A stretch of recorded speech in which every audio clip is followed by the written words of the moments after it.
আসসালামু আলাইকুম। আজকে দাউদকান্দি পুলিশ সার্কেল অফিস থেকে আমার কাছে একটা কল আসে যে তাদের পিসি থেকে প্রিন্টারটা ঠিকঠাক কাজ করছে না, মানে কমান্ড নিচ্ছে না। তো একটু দেখা প্রয়োজন। তো সার্কেল অফিসে যাওয়ার পর পিসিটা দেখে বুঝতে পারি এটা আসলে প্রিন্টারের সমস্যা না, বরং পিসিটাই এত পরিমাণে স্লো এবং ল্যাগি যে সে প্রিন্টারের কোনো কমান্ডই কমপ্লিট করতে পারছে না। আর এইদিকে আমাদের পুলিশ ভাই বারবার প্রিন্ট কমান্ড দিতে দিতে এই পিসিটাকে একদম জাম করে ফেলেছে, মানে অনেক প্রিন্ট কমান্ড জমে গিয়েছে।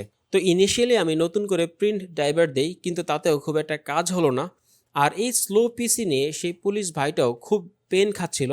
তিনিও চাচ্ছিলেন যে কোনোভাবে এই পিসিটাকে ফাস্ট করা যায় কিনা। তো আমি তাকে ওল্ড হার্ড ডিস্ক বদলিয়ে নিউ এসএসডি ইনস্টল করার পরামর্শ দিলে তিনি রাজি হন এবং পিসিটা নিয়ে আমি চলে আসি আমাদের রিপেয়ার সেন্টারে। পিসিটা খুলতে একটু কষ্ট হয়, মনে হচ্ছিল যে পিসিটা কখনোই খোলা হয়নি।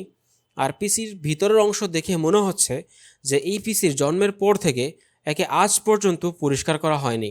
ধুলা ময়লায় আমার হাত, কম্পিউটার টেবিল সব কিছু একাকার হয়ে যাচ্ছিল। পিসি পার্টসগুলোও দেখা যাচ্ছিল না।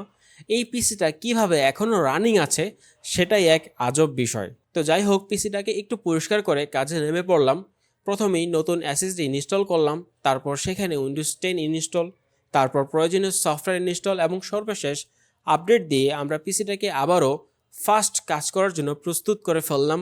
আলহামদুলিল্লাহ।